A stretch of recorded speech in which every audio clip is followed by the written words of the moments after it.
Olá, eu sou a professora Regina e nós estamos hoje aqui para uma aula do 8º ano. E na aula de hoje nós vamos falar sobre danças indígenas. Eu quero recordar um pouquinho com vocês sobre danças que nós falamos na última aula. Dança, gente, ele pode ter duas funções. Pode ter aquela dança que você se diverte com os amigos numa festa. É uma dança aleatória, uma dança que você apenas movimenta o teu corpo, né, dependendo do ritmo que você está ouvindo, sem uma representação ou sem se preocupar com passos específicos.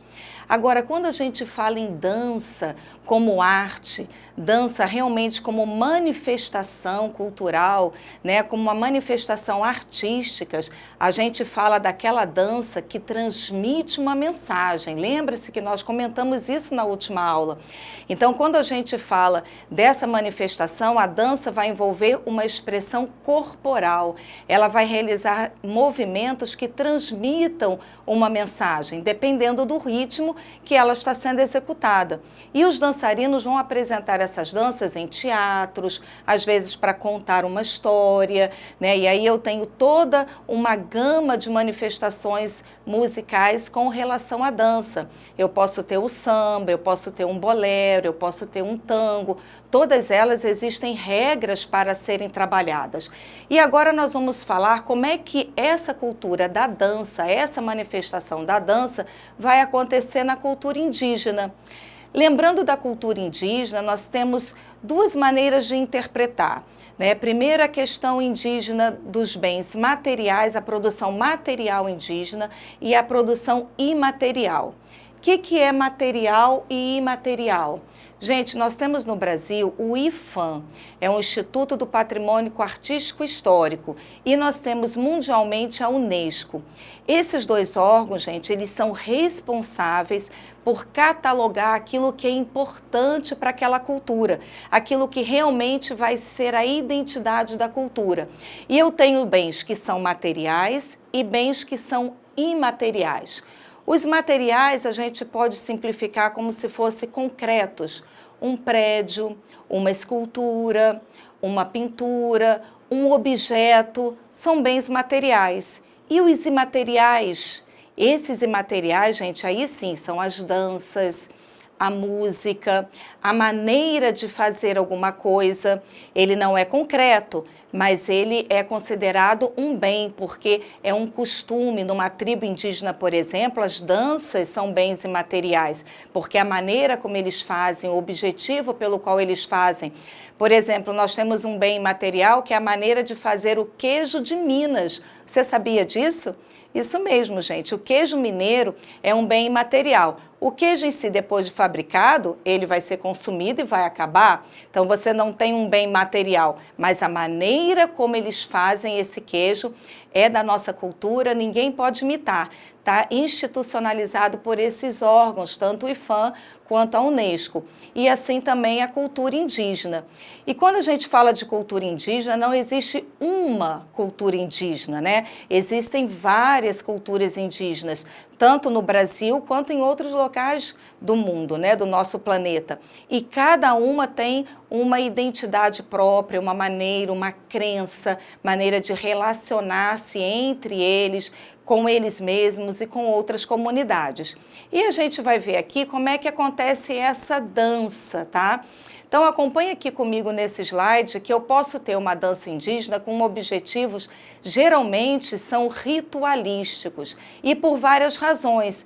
Eu posso ter uma homenagem a pessoas mortas, agradecer por uma colheita ou a pesca, espantar maus espíritos, expulsar doenças, agradecer a colheita, a caça, marcar mudança de fase do jovem para a idade adulta, entre outros motivos.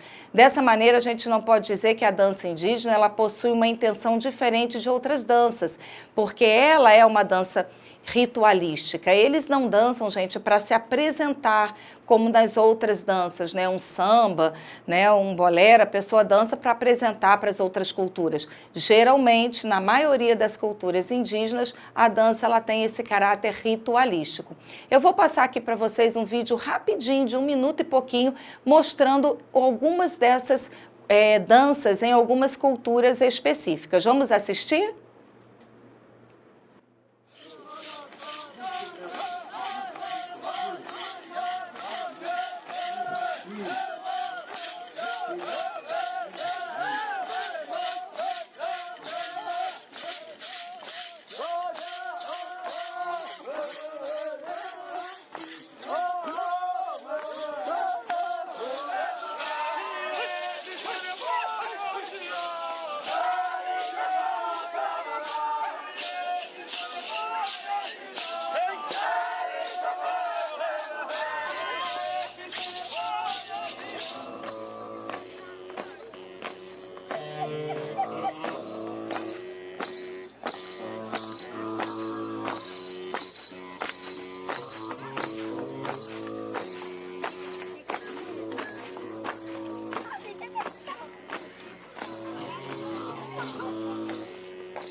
Então, gente, o que vocês acharam desse vídeo? Observaram como é que é a característica, o estilo de dança, as vestimentas?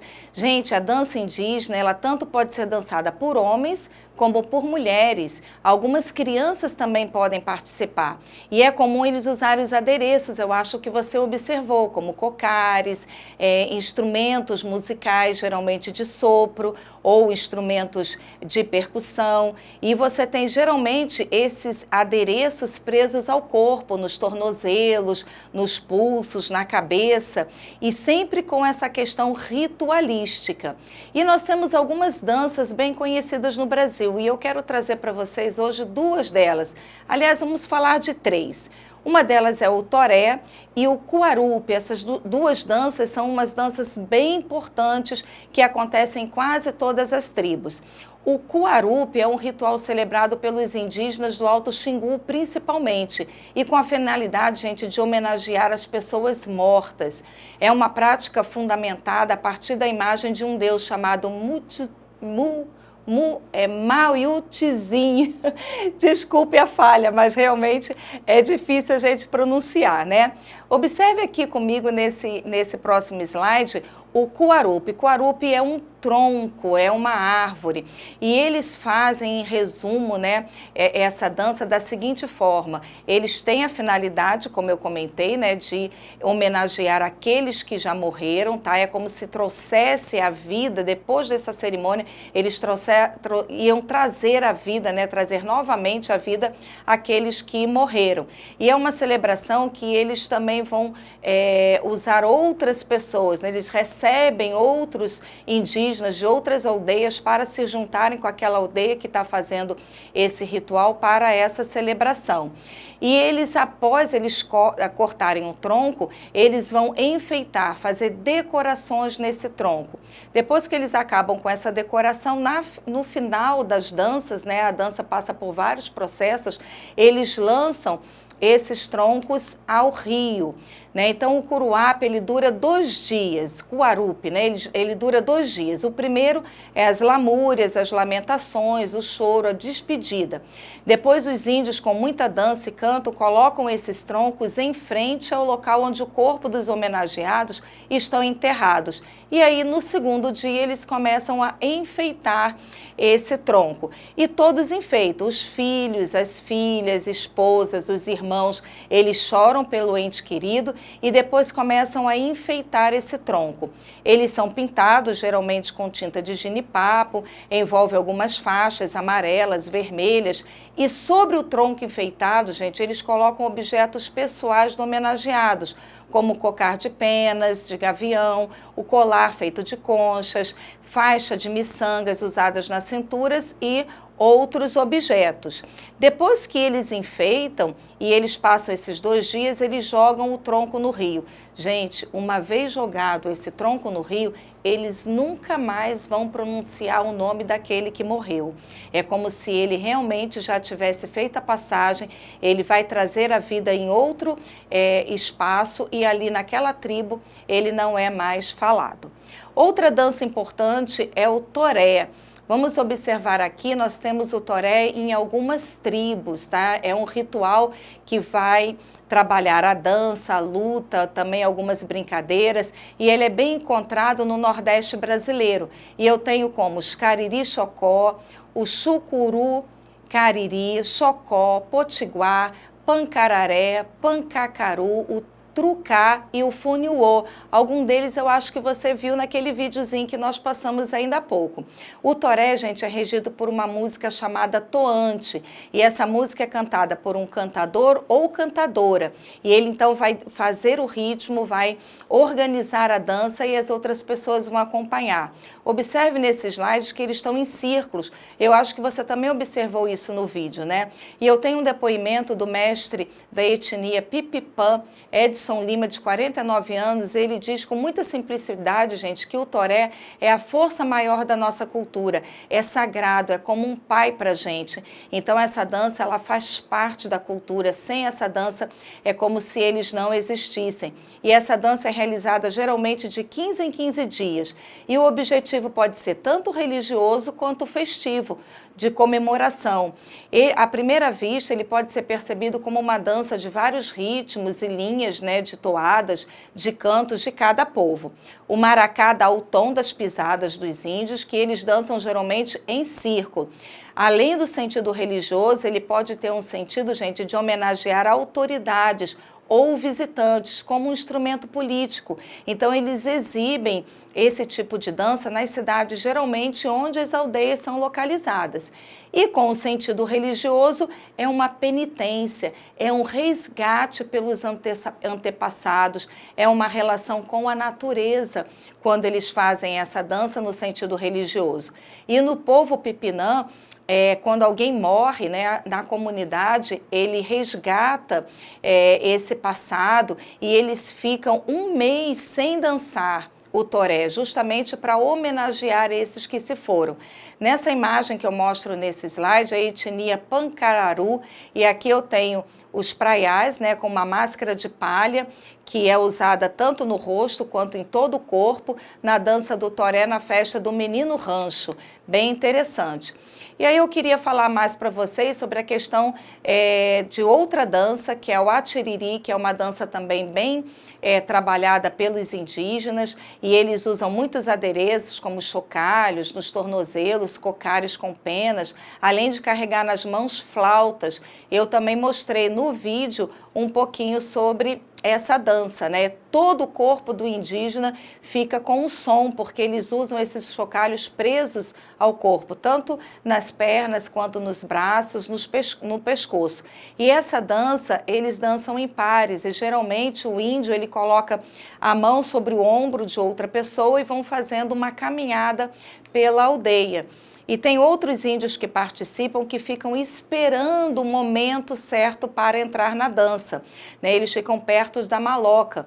E aí depois cada índio, com uma outra índia no seu ombro, né, colocando a mão no seu ombro, vão fazendo os passos e eles vão seguindo um atrás do outro e vão fazendo esse ritual em círculos, né, passeando pela aldeia, né, pelo espaço interno da sua aldeia e usando sempre a flauta, essa flauta bem grande, bem comprida, que a gente está mostrando aqui nesses slides. Nós temos mais elementos para trabalhar e nós vamos trabalhar em outras aulas esses elementos. Gente, esse assunto é super importante, é muito extenso, nós temos muitas coisas ainda a falar, outros índios aqui da nossa região, e nós vamos continuar esse assunto na próxima aula, não perca. Essas e outras atividades você vai encontrar na plataforma Eduque. Não esqueça de acessar a aula passada, essa de hoje, e fique atento à próxima. Muito obrigada e até lá!